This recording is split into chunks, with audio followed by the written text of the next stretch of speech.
بسم اللہ الرحمن الرحیم قل هل من شرکائکم من یہدی الی الحق قل اللہ یہدی للحق افمن یہدی الی الحق احق ان یتبع امن لا یہدی الا ان یہدی فما لکم کیف تحکمون صلوات۔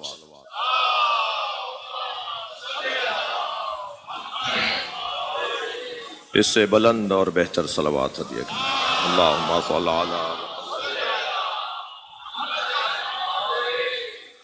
مرحومین کی مغفرت کے لیے، حاجات کی برابری کے لیے، پاکستان کی بہتری معاملات میں درستگی کے لیے، سرحدوں کی حفاظت کے لیے، ہم سب کی عاقبت بخیری کے لیے بلند تر صلوات۔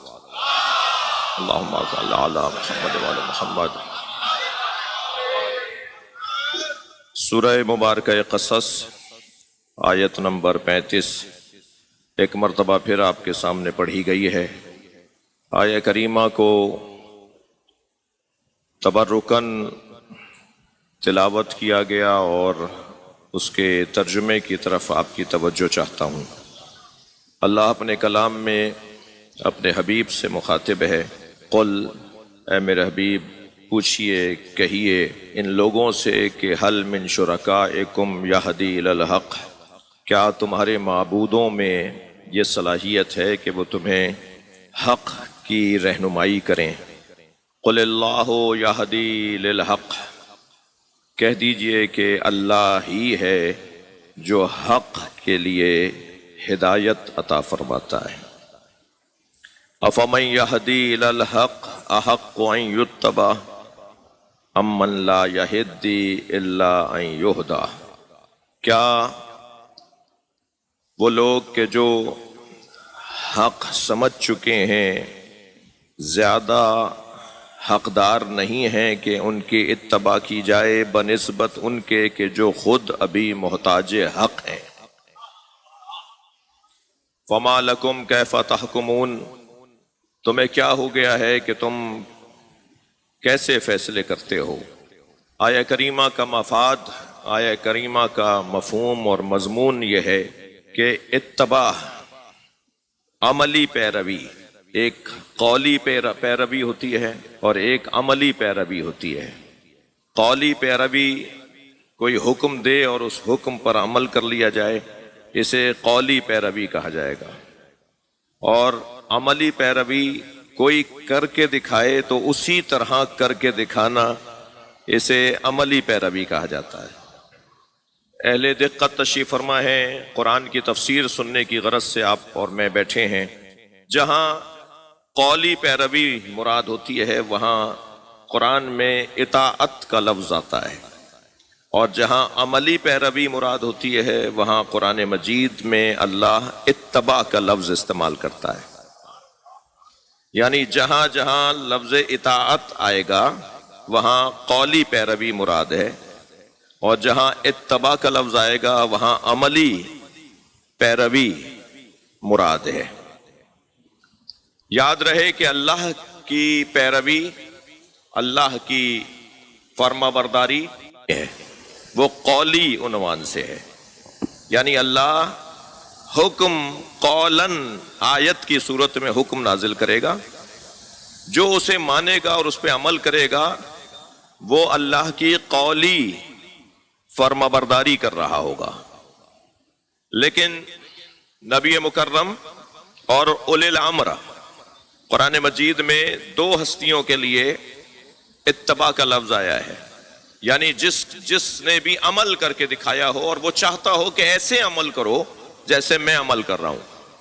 اللہ تو آ کر ہمیں معاذ اللہ، اللہ کے لیے لفظ آ کر، جا کر، آنا، جانا، یہ توحید کے خلاف ہے، عقیدہ توحید کے خلاف ہے کہ اگر ہم اللہ کے بارے میں یہ تصور کریں کہ اللہ آیا، اللہ چلا گیا۔ حتیٰ ماہ مبارک رمضان کے لیے حکم ہے کہ صرف رمضان نہ کہا کرو، اس لیے کہ رمضان اللہ کے ناموں میں سے ایک نام ہے، اور اگر تم نے یہ کہہ دیا کہ رمضان آیا اور رمضان ختم ہو گیا اور رمضان چلا گیا تو اللہ کا نبی سرکار دو جہاں حبیب کبریا اتنی بھی توحید سے باہر نکلنا برداشت نہیں کرتے۔ کیونکہ اللہ کے ناموں میں سے نام ہے رمضان. تو کہو شہر رمضان، ماہ کا مہینہ. تو اللہ کے یہاں جب اللہ کی طرف سے کوئی حکم آئے گا تو وہ اطاعت کے عنوان کے ساتھ آئے گا، اتباع.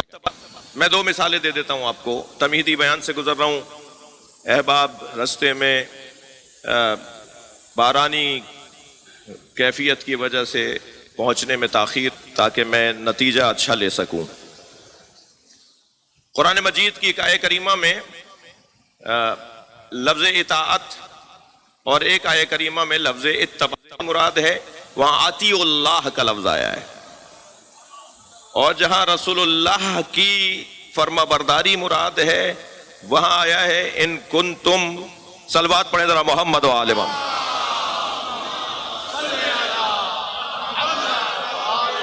ان کنتم تحبون اللہ فاتبعونی، اگر تم اللہ سے محبت کرتے ہو تو مجھ مصطفیٰ کی اتباع کرو. یعنی رسول اللہ کے لیے جب بھی پیروی اور فرما برداری کا حکم نازل ہوگا تو وہاں اطاعت کا لفظ بھی آئے گا اور اتباع کا لفظ بھی آئے گا. لیکن جہاں جہاں اللہ کے لیے پیروی اور اللہ کی فرما برداری کی بات آئے گی وہاں لفظ اتباع نہیں آئے گا، وہاں صرف لفظ اطاعت آئے گا. لہذا یہاں اعلان ہو رہا ہے اطیعوا اللہ و اطیعوا الرسول و اولی الامر منکم. اللہ کی اطاعت کرو، اطیعوا اللہ، اللہ کی اطاعت کرو، اور اطاعت کرو رسول کی اور اولی الامر کی. یہاں دو مرتبہ لفظ اطاعت آیا ہے، یعنی قولی طور پر جو وہ حکم دیں وہ مان لو، جو احکامات دیں انہیں تسلیم کر لو. اللہ کی اطاعت اور رسول اور اولی الامر کی اطاعت. توجہ چاہوں گا، یہاں ایک نتیجہ خیز جملہ آپ کو ہدیہ کرنے جا رہا ہوں. اللہ کی اطاعت اور رسول اللہ اور اولی الامر کی اطاعت. اہل دقت بیٹھے ہوئے ہیں، قرآن فہمی کا ذوق رکھنے والے بیٹھے ہوئے ہیں. ایک دفعہ اطیعوا کہا اس نے اللہ کے لیے، اور دوبارہ اطیعوا اس نے کہا رسول اللہ کے لیے اور اولی الامر کے لیے.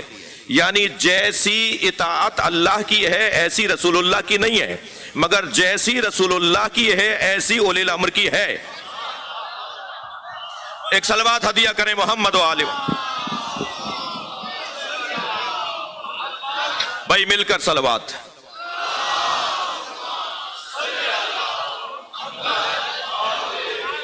اب یہاں لفظ اطاعت آیا ہے تو یہاں قول کا حکم مراد ہے، قولی حکم مراد ہے. جو قرآن میں احکامات آئے ہیں، جو سرکار نے احکامات دیے. مگر جہاں لفظ اتباع آئے گا وہاں عملی مطاع اور مرشد اور مولا اور آقا مراد ہے، جو عمل کر کے دکھائے رسول اللہ کے بارے میں. اور اسی طرح ایک اور آیت بھی آپ کو ہدیہ کر رہا ہوں.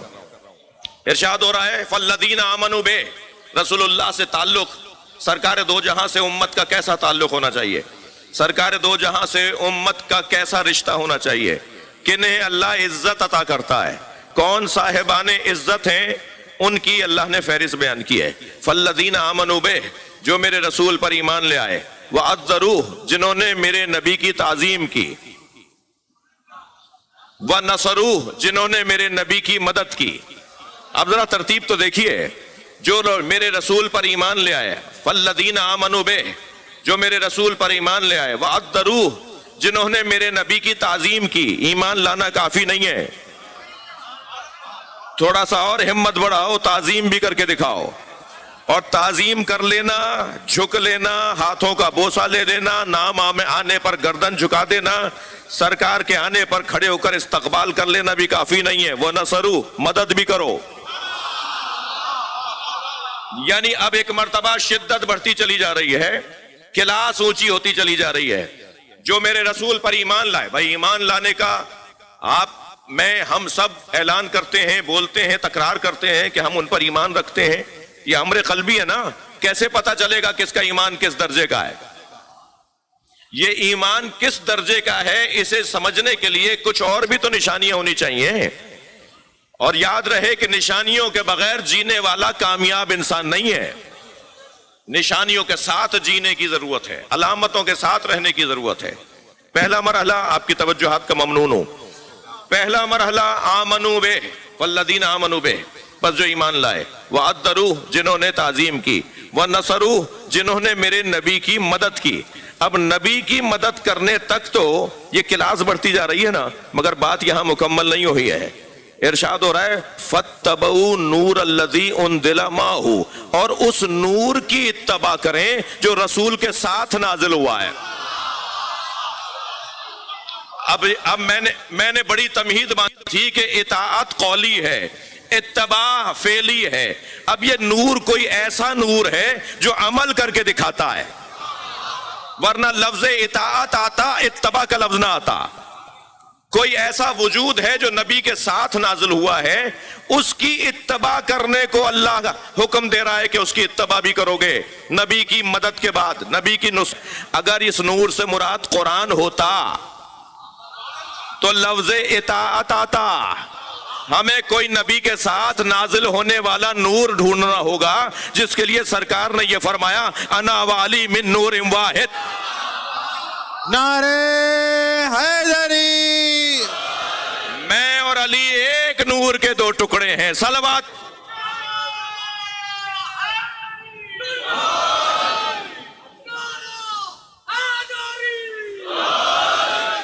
میرا بیان تمہیدی منزل سے ارشاد فرما رہا ہے احق ان یتبع افمن یہدی الی الحق احق ان یتبع، جو آیت میں روزانہ پڑھ رہا ہوں، نہیں ہے وہ حقدار نہیں ہے کہ اس کی اتباع کی جائے بنسبت اس کے کہ جو ابھی حق کی تلاش میں ہے۔ یعنی اس آیت کریمہ میں بھی دیگر آیات کی طرح اللہ میرٹ کو بیان کر رہا ہے، قابلیت کو بیان کر رہا ہے، اہلیت کو بیان کر رہا ہے، صلاحیت کو اور کمال۔ تو ابھی اس وادی میں داخل ہی نہیں ہو رہا کہ ہم تو اس آیت کریمہ کی روشنی میں اس کی اتباع کی تلاش میں ہیں جو میں ابھی اس بحث میں جا ہی نہیں رہا کہ کوئی تو ایسا بھی ہے جسے نبی نے خود حق کہا ہے۔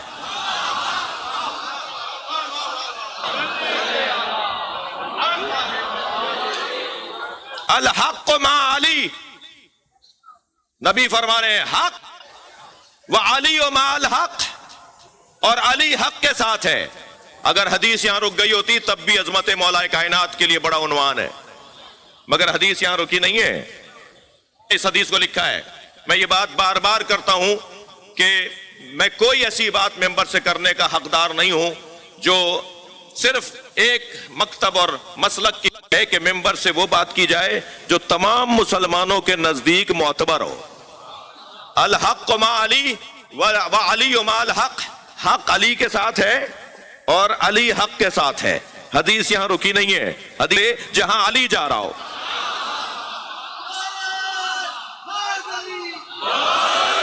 جی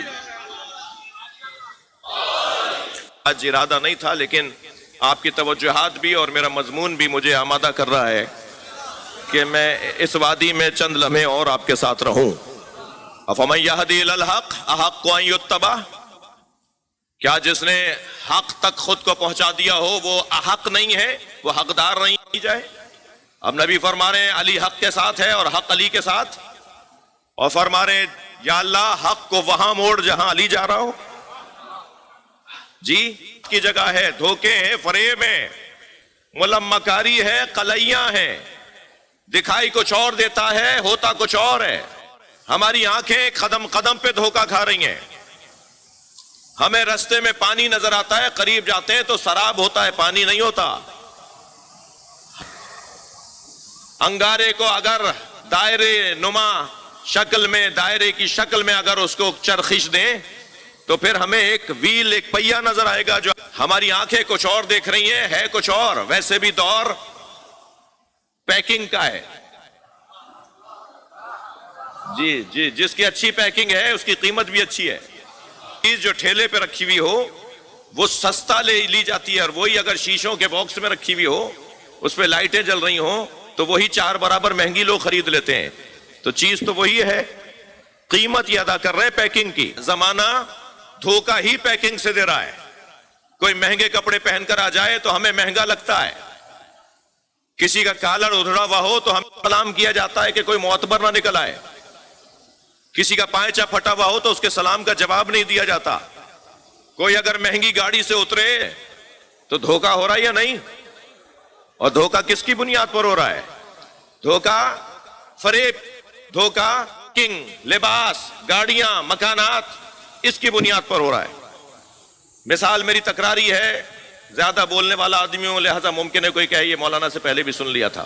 لباس پہنے بیٹھے ہیں نا، کپڑے پہنے بیٹھے ہیں، یہ جو کپڑے ہیں نا، مختلف کلر، مختلف لوگوں نے مختلف طرح کے کپڑے پہنے ہیں، سب ہم کپڑوں میں ہیں نا۔ کپڑوں کو عربی میں لباس کہتے ہیں، اور لباس یعنی فریب۔ اب ذرا مولا علی کا قول سنیے نہج البلاغہ میں، مولا فرماتے ہیں ما لبست علی نفسی، ترجمہ یہ نہیں ہوگا کہ میں نے معاذ اللہ آج تک کپڑا نہیں پہنا۔ اب مولا علی کا قول سنیں، ما لبست علی نفسی ولا لبس علی، آج تک علی نے خود کو دھوکہ نہیں دیا، اور دنیا میں کوئی پیدا نہیں ہوا جو علی کو دھوکہ۔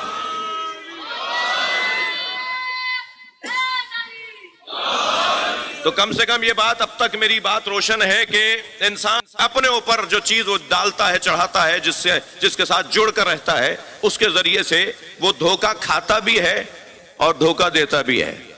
میرے عزیزو، مجھ سے ایک جملہ ہو گیا، اسے ذرا نبھانے دیجئے۔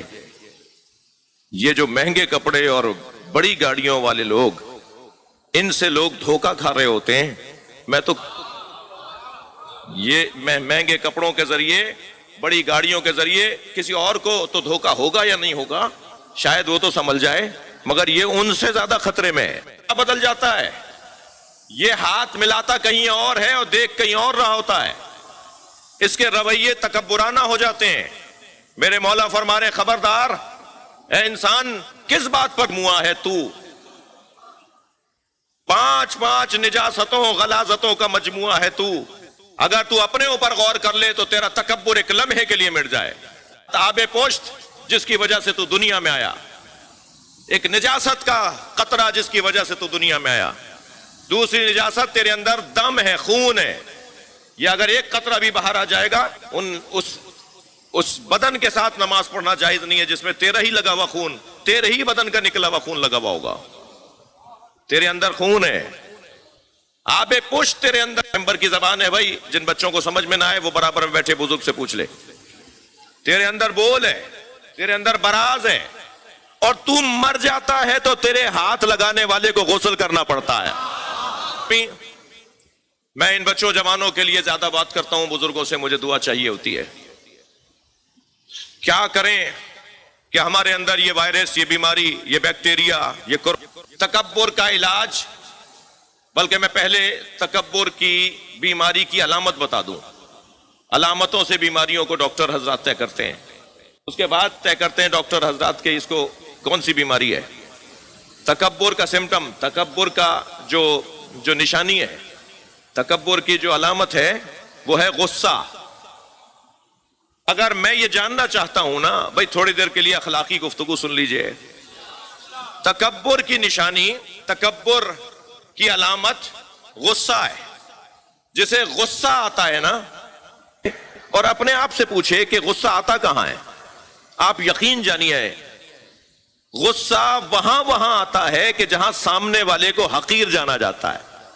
ہمیشہ نوکروں پر ہی غصہ کیوں آتا ہے؟ ہمیشہ ڈرائیوروں پر ہی غصہ کیوں آتا ہے؟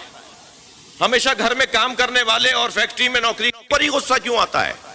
ہمیشہ ہوٹلوں میں جا کر اور کسی کیفیٹیریا میں جا کر کسی جگہ جہاں کچھ کھانے پینے گئے ہیں، وہ جو بیچارہ ویٹر وہ جو دیر کر دی، ہمیشہ پیدل چلنے والے پہ غصہ کیوں آتا ہے؟ ہمیشہ ٹھیلا لگانے والے پہ غصہ کیوں آتا ہے؟ کبھی غصہ کر کے دکھائیے کسی وزیر صاحب سے۔ تھوڑا سا دھیمے سے کہہ دیتا ہوں، کبھی غصہ کر کے دکھائیے کسی جنرل صاحب سے۔ ابھی پتہ چل جائے گا کہ یہ کیا ہے۔ صلوات پڑھ لیں ذرا محمد و آل محمد۔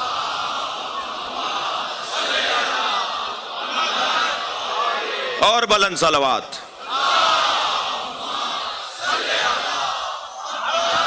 اپنی بیداریوں کا ثبوت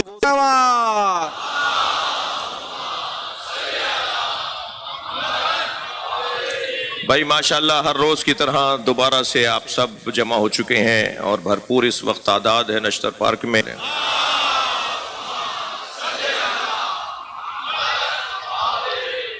برائے ہمیں صحت و سلامتی علماء حق خصوصاً علامہ شہنشاہ نقوی کیا فرمایا سرکار دو جہاں نے؟ میں حق کے حوالے سے تھوڑی سی آپ کے ساتھ شراکت کر رہا تھا. علی حق کے ساتھ ہے اور حق علی کے ساتھ ہے. بات یہاں نہیں رک رہی. یا اللہ حق کو وہاں موڑ جہاں علی جا رہا ہو. ہاں میں یہ بھی آپ کو یہیں تو تمام علماء اہل سنت بھی مولا علی کے حوالے سے روشن نظریہ رکھتے ہیں کہ جو علی سے لڑنے آیا وہ علی حق پر تھے. ایک دلیل یہ حدیث مبارکہ ہے کہ سرکار نے فرمایا یا اللہ حق کو وہاں موڑ جہاں علی جا رہا ہو.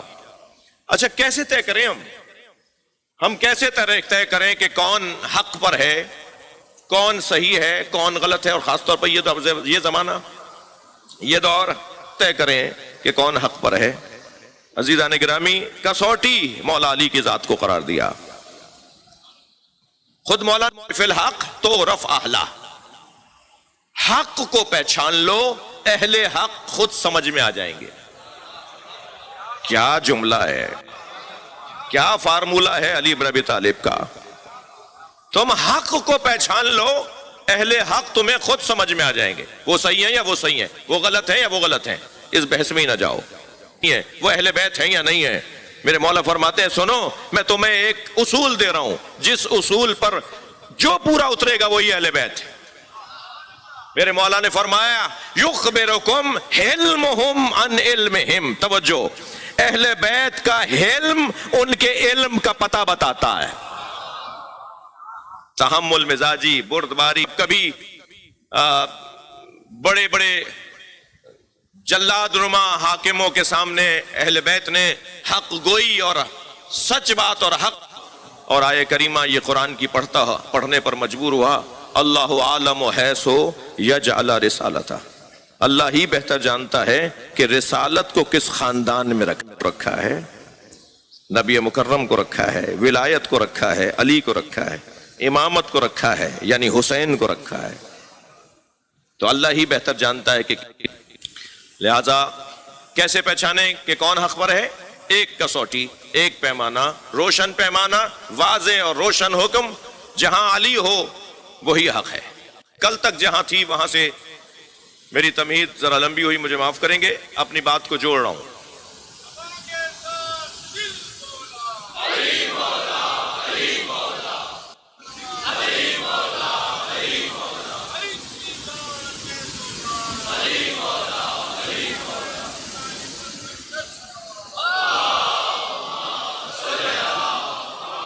کی اتباع کرنی ہے، حق کی اتباع کرنی ہے.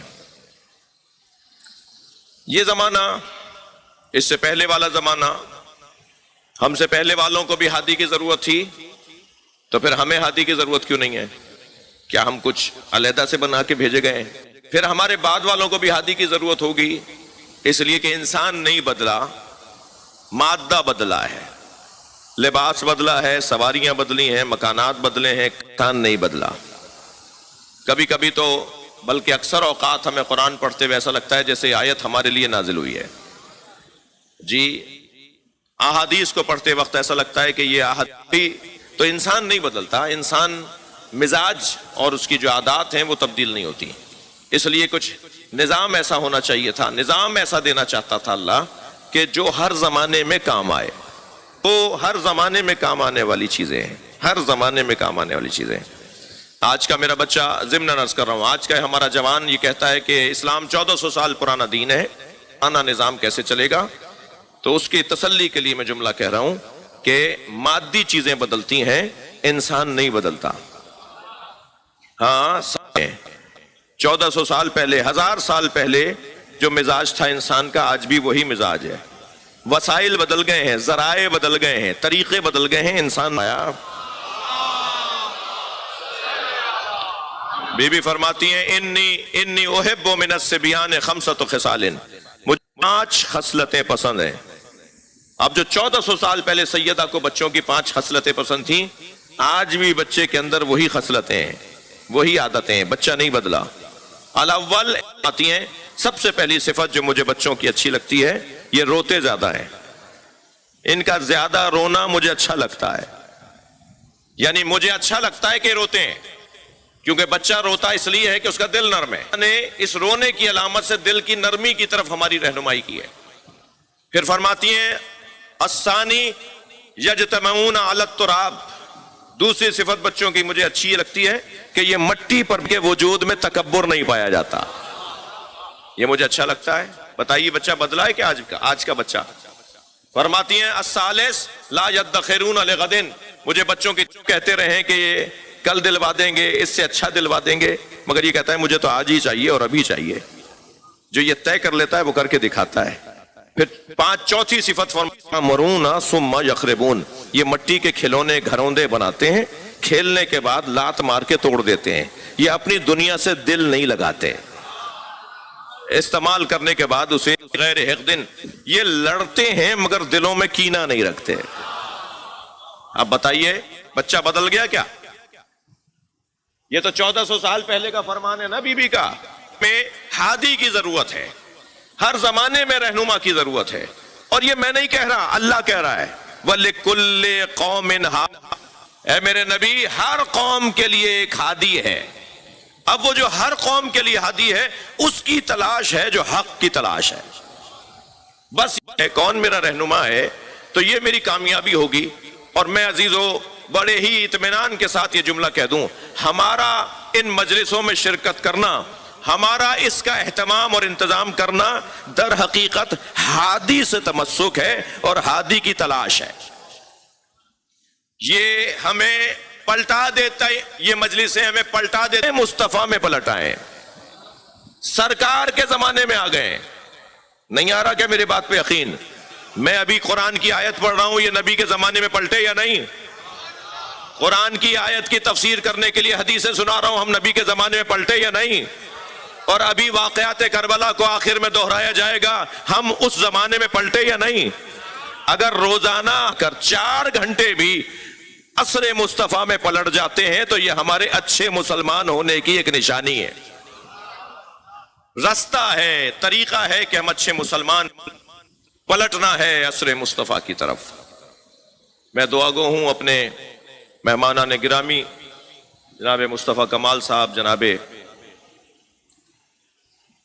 فردوس شمیم نقوی صاحب، ان کی صحت کے لیے، اور جو میرے بزرگ کرسیوں پہ تشریف فرما ہیں اور وہ نیچے نہیں بیٹھ سکتے، اور جو حاجتیں آپ سب کے ذہنوں میں، پوری دنیا میں مولا حسین کو یاد کرنے والوں کا اجتماع بڑھتا چلا جا رہا ہے اور مصروف ہیں، اجر رسالت کی ادائیگی کی کوشش کر رہے ہیں۔ آپ سب کی دعاؤں کی قبولیت کے لیے، شفا یابی کے لیے، کامیابیوں کے لیے بلند صلوات ہدیہ کریں۔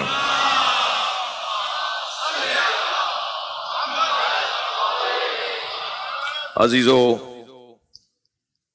آج 6 محرم ہے، امامت کی بحث میں ایک اور منزل آج آگے آیا، اور کل مزید گفتگو آگے بڑھے گی۔ یہ دن خاص طور پر 5 محرم سے 10 محرم تک آل ابو طالب کہ جنہوں نے امام حسین کی قربانی اور امام حسین کی شہادت اور بلکہ کہوں کہ نصرت میں اپنا خاص کردار ادا کیا ہے۔ آج کی یہ مجلس تو مجھے تھوڑا سا زیادہ وقت بیان مصائب میں دینے کا تقاضا کرتی ہے۔ عید کا تذکرہ ہے جس کا تذکرہ ہر قسی القلب انسان کو بھی رلا ڈالتا ہے۔ حسین کے اس شہزادے کا تذکرہ ہے جس کا نام سننے کے لیے ہر پل تیار رہتا ہے۔ بس صرف اتنا کہتا ہوا آگے بڑھوں گا کہ کیا اس مجلس میں خواتین بھی بیٹھی ہیں اور ان کے ساتھ چھوٹے چھوٹے بچے بھی آئے ہوئے ہیں، تو چلیے جناب رباب کو سلام کریں۔ اللہ آپ کو کسی غم میں نہ رلائے، سوائے غم اہل بیت میں ہمیں رونے رلانے والوں میں قرار دے۔ بیویوں کا بڑا کردار ہے۔ 9 مائیں تو کربلا میں ایسی ہیں جن کے بچے قربان ہوئے ہیں، البتہ ان 9 میں جو کربلا میں نہیں تھی اپنے بچوں کے جنازے دیکھنے کے لیے، مگر روزانہ جنت البقیع جاتی ہے اور اپنی انگشت شہادت سے 4 قبروں کے نشان بناتی ہے اور 4 قبروں پر اپنے بچوں کے نام لکھ کر کہتی ہے مجھے ام المنین مت پکارا کرو، اجرکم اللہ، اجرکم اللہ۔ اللہ آپ کو کسی غم میں نہ رلائے۔ شب عاشور امام حسین جب خیموں کے درمیان سے گزر رہے تھے تو خاص طور پر جب بیویوں کے خیموں کے درمیان سے گزرے تو ہر خیمے سے کسی نہ کسی بیوی کی آواز آ رہی تھی جو اپنے جوان کو، اپنے بھائی کو، اور اے میرے لال تمہیں کیا کرنا ہے۔ ایک خیمے سے تو آواز آ رہی تھی جو ایک بیوی 2 بچوں کو لیے بیٹھی تھی، تمہیں ماموں پہ کیسے قربان ہونا ہے، کیسے تیاری کرنی ہے۔ ایک ماں بچوں کی تربیت کر رہی ہے، اجرکم اللہ۔ آپ کے لیے مجھے جلدی نہیں ہے، میں نے دورانیہ کچھ زیادہ رکھا ہے آج مصائب کے بیان کے لیے، وہ جناب زینب کبریٰ ہیں۔ ایک اور خیمے سے آواز آئی جہاں ایک ماں ایک بیٹے کو لیے بیٹھی ہے اور کہہ رہی ہے اے علی اکبر کل بابا پہ قربان کیسے ہوگے۔ جناب لیلا کے سب سے بڑے انسان کی زوجہ ہیں، جناب لیلا۔ 9 محرم کو حضرت لیلا کو بھی سلام تکرارن پھر کریں گے، بار بار کریں گے۔ امام کی آنکھوں میں آنسو آ گئے۔ کچھ اور آگے بڑھے تو ایک ماں ہے جو ایک بچے کو لیے بیٹھی ہے اور وہ یہ کہہ رہی ہے کہ کاش۔ اس وقت بھی امام حسین کی آنکھوں میں آنسو آئے، مگر سنیں گے عزادارو، ایک آواز ایسی بھی آئی جس پر امام خیمے میں داخل ہو گئے اور وہ ایک ماں ہے جو جھولا جھلا رہی ہے۔ اجرکم اللہ، اجرکم اللہ۔ علی اصغر تم کل اپنے بابا پہ کیسے جان قربان کیسے جاؤ گے کربلا کے میدان میں؟ اس لیے کہ جب امام حسین سے پوچھا گیا تھا نا کہ کون کون شہید ہوگا کربلا میں، تو امام حسین نے سب کے نام لیے، اگر بھی شہید ہوگا۔ تو ساری بیویوں کو پتا تھا، سب کو معلوم ہے کہ کون کون شہید ہونا ہے کل کربلا کے میدان میں۔ جب فرمایا نا کہ تم کیسے جاؤ گے بابا پہ جان قربان کرنے، تو کربلا کے شہیدوں میں سب سے آگے قربانی جس کی ہوگی، اے ربا وہ تمہارے بچے کی قربانی ہوگی۔ اجرکم اللہ۔ اللہ آپ کو کسی غم میں نہ رلائے، ہمیں رونے رلانے والوں میں قرار دے۔ اس بی بی کے لیے امام حسین فرماتے ہیں اپنی کہ مجھے وہ گھر اچھے لگتے ہیں جن گھروں میں رباب اور سکینہ نامی عورتیں ہوتی ہیں۔ وفاداری کا حق ادا کیا ہے جناب رباب نے، جناب سکینہ نے۔ بظاہر تو چاہا، مگر کوفے کی راہیں، شام کی راہیں، کوفے کا دربار، شام کا دربار، کوئی ایک جملہ نہیں ملتا جس پہ جناب سکینہ نے کوئی شکوہ کیا ہو، بلکہ بابا سے پیار اتنا تھا، بابا سے پیار اتنا تھا کہ ذوالجناح جب خبر شہادت لے کر آیا تو گھوڑے سے صرف اتنا ہی پوچھا تھا یا جواد ابی حل سقیا ابی ام قتلا عطشانا، اے میرے بابا کے باوفا گھوڑے مجھے بس اتنا بتا دے پانی پلا کر مارا۔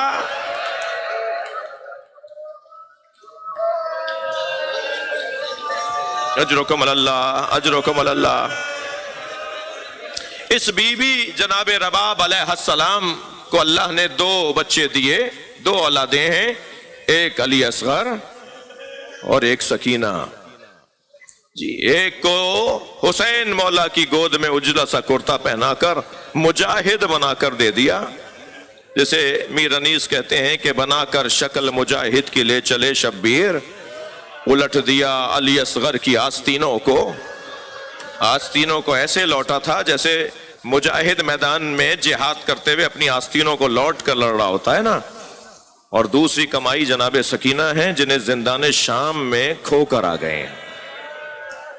اللہ اکبر، اللہ اکبر۔ آپ رو رہے ہیں نا, جو جہاں ہے جس کے مذہب میں رونا جائز ہے وہ تکلف کر کے نہ رویا کرے. جب آپ بلند آواز سے روتے ہیں نا تو ائمہ دعا دیتے ہیں, عزادارو جلتے ہوئے خیمے سے. ایک یزیدی سپاہی کہتا ہے کہ میں نے دیکھا جب خیمے جل رہے تھے تو ایک بی بی تھی کہ جو جلتے ہوئے خیمے کی چوب سے ٹکراتی تھی, پھر آگ کی لپیٹیں اسے روک دیتی تھیں. یہ کہتا ہے میں یہ سمجھا کیونکہ خیمے لٹ رہے تھے, بیویوں کے تبرکات لوٹے جا رہے تھے اور تعزیے مارے جا رہے تھے, نیزے چبھائے جا رہے تھے. حتیٰ حضرت فاطمہ کبریٰ فرماتی ہیں, امام حسین کی وہ بیٹی فاطمہ کبریٰ, ایک بیٹی مدینے میں رہ گئی, ایک امام حسین کے ساتھ. خیمے لٹنے لگے تو میں ایک خیمے سے دوسرے خیمے میں, اور جب پھوپھی نے کہا کہ خیموں سے باہر چلی جاؤ تو میں باہر گئی تو میں نے دیکھا کہ ایک گھوڑ سوار ظالم ہے جو میرے قریب آ رہا ہے. کے لیے آگے بڑھی تو اس کے ہاتھ میں نیزہ تھا جو میرے سر پہ آ کے لگا. بی بی فرماتی ہے میں غش کھا کے زمین پر گر گئی, سر پھوپھی زینب کی آغوش میں. تو جناب بی بی فاطمہ کبریٰ فرماتی ہیں کہ جب میں نے پھوپھی کو اپنے سامنے بیٹھا دیکھا, سر پہ ہاتھ رکھ کے فرمایا پھوپھی میری چادر اتار لی. تو آواز آئی ہے فاطمہ تیری پھوپھی کے سر پہ بھی چادر نہیں ہے. کمل اللہ اجرکم اللہ, اپنی آوازوں کو آزاد کریں گے, اللہ آپ کو اجر عطا فرمائے. یہ کیفیت تھی جب خیمے لٹ رہے تھے, تو یہ کیفیت تھی. وہ ظالم کہتا ہے میں نے دیکھا ایک بی بی ہے جو جلتے ہوئے خیمے میں جاتی ہے اور خیمے کی لگی ہوئی آگ اس کو روک دیتی ہے. سمجھا شاید اس کے سر پہ چوٹ کسی نے ماری ہے, کسی نے اس کے سر پہ کوئی چوٹ ماری ہے جس کی وجہ سے اس کی آنکھوں کا نور چلا گیا ہے اور اسے نظر نہیں آ رہا کہ آگے آگ جل رہی ہے. تو وہ مڑی اور مجھے دیکھ کر کہنے لگی یا شیخ انا لنا فیہا علیل, اس خیمے میں ہمارا بیمار رہ گیا ہے جو اپنے پیروں سے اٹھ کے نہیں آ سکتا.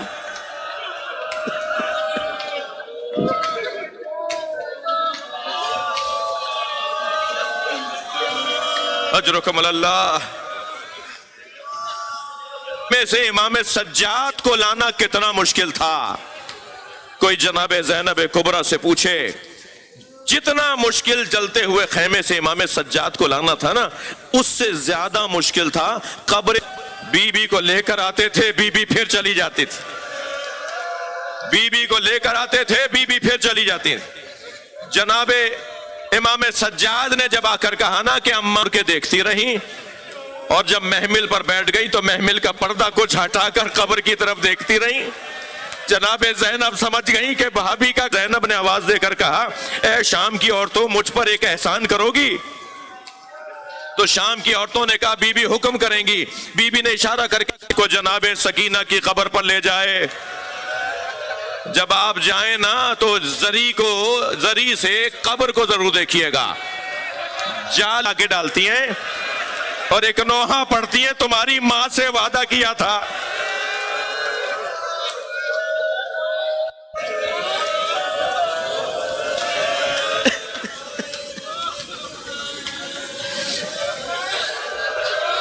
یا اللہ ان پر رحمت نازل فرما, یہ تیرے حسین کے دل کو ٹھنڈک پہنچا رہے, یہ تیرے نبی کے دل کو سکون پہنچا رہے, انہیں کوئی غم.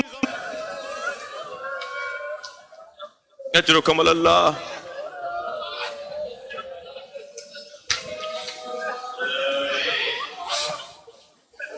سامنے بیان کر سکوں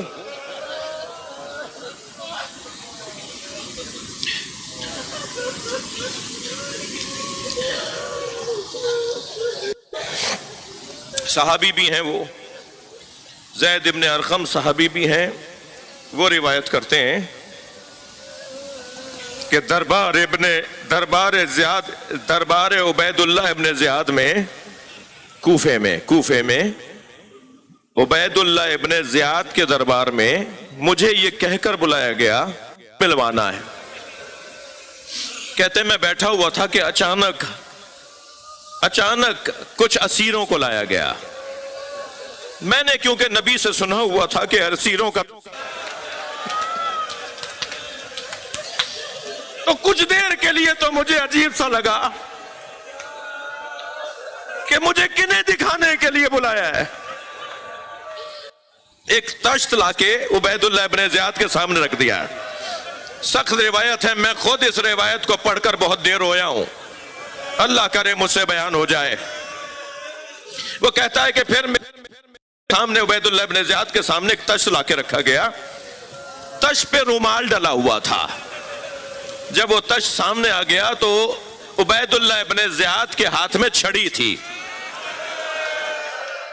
ایک ایسا سر نظر آیا جس کے ایک ایک ذرے سے نور نکل رہا تھا, جس کے تارے منہ سے بالوں سے نور نکل, کی کٹی ہوئی گردن جہاں سے سر کاٹا گیا تھا وہاں ایک خاص روب اور ایک جلال اور ایک روحانیت تھی. کہنے لگا مجھے سمجھ میں نہیں آیا یہ کون ہے. تو اس نے ایک مرتبہ چھڑی لگائی لبوں پر. اللہ کرے میں بیان کروں اور آپ سن لیں, اور میری جانب دیکھ کر کہا زید ابن ارقم پہچانتے ہو یہ کون ہے؟ میں نے کہا اے امیر یہ میں نہیں پہچان, یہ جو عمل آپ کا ہے یہ مجھے اچھا نہیں لگ رہا. تو کہنے لگا سنو یہ حسین ابن علی ہے, اجرکم اللہ. کو کسی غم میں نہ رلائے. تو زید ابن ارقم کہتے ہیں کہ میں کھڑا ہو گیا اور میں نے کہا لقد رأیت شفتا یا رسول اللہ, آنکھوں سے رسول کے لبوں کو ان لبوں سے لگتے ہوئے دیکھا ہے.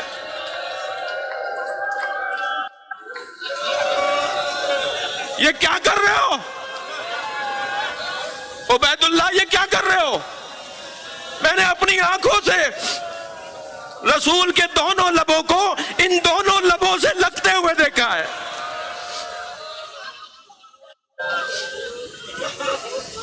وہ وہاں سے اٹھ کے جانے لگے تو بٹھا دیا گیا, بیٹھ جاؤ. اب ذرا روایت بڑی سخت ہے, اللہ کا بیان کر پاؤں. ان ابن زیاد نظر الی الرباب,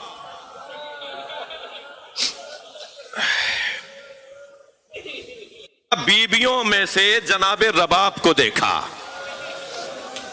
میں کہتا ہوں اسی پر مجھے مجلس ختم کر دینی چاہیے تھی. غیرت مند لوگوں سے خطاب کر رہا ہوں.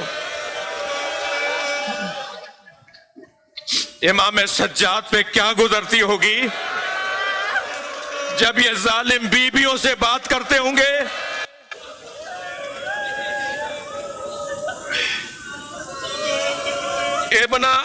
ان ابن زیاد نظر الی الرباب, جناب رباب کی طرف فَأَرَادَ أَن تُعَلِّمَ قَلْبَهُ, تو بی بی کو دیکھ کر اس نے ارادہ کیا کہ بی بی کو اذیت پہنچائے, کچھ کرے کہ جس سے بی بی کو تکلیف ہو. اس نے یہ ارادہ کر کے ایک مرتبہ آواز دی یا زوجۃ الحسین. جناب رباب سے کہتا ہے یا یہ کس کا سر ہے؟ جناب رباب سے کہتا ہے اے زوجہ حسین یہ کس کا سر ہے؟ روایت کہتی ہے, کہہ رہا ہے بتاؤ من راس من ہذا, یہ کس کا سر ہے؟ روایت کہتی ہے فسکت, بی بی خاموش رہیں. فقال لها قسم علیک بحقہ, میں اس بتاؤ راس من ہذا, تمہیں میں اس سر کی قسم دیتا ہوں مجھے بتاؤ یہ کس کا سر ہے. اب ذرا روایت سنیں. تو ایک مرتبہ جیسے ہی اس نے یہ کہا فَإِنْدَ ذَلِكَ قَالَتْ رَأْسُ ابی عبداللہ, جناب رباب کی آواز آئی یہ ابو عبداللہ کا سر ہے, ابن علی کا سر ہے. اور یہ کہہ کر بی بی آگے بڑھی.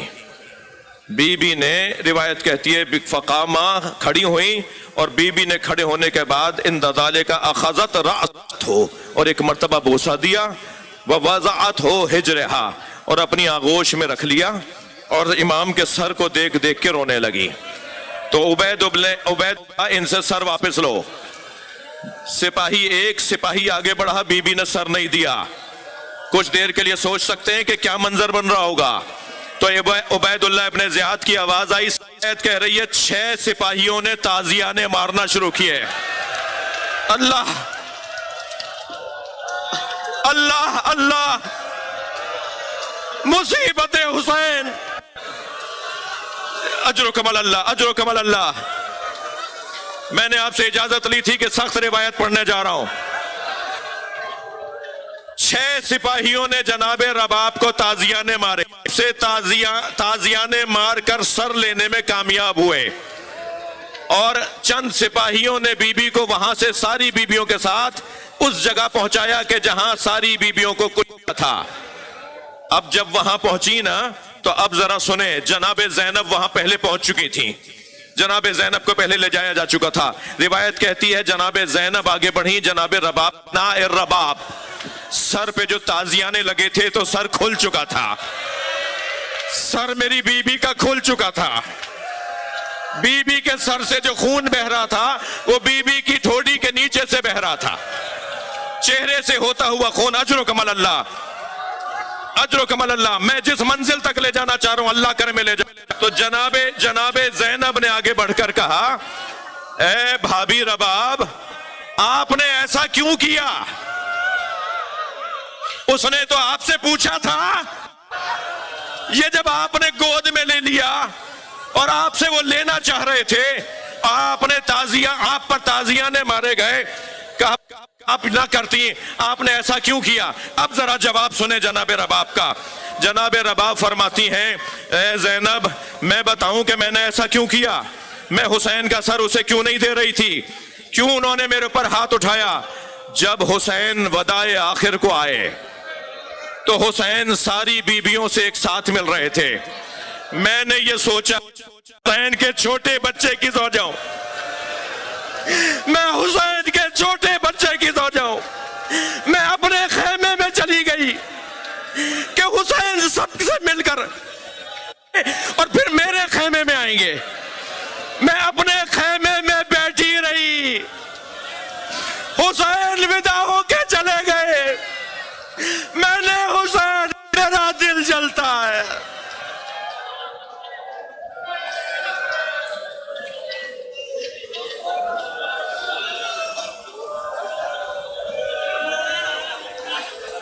الا لعنت اللہ علی القوم الظالمین فسيعلم الذين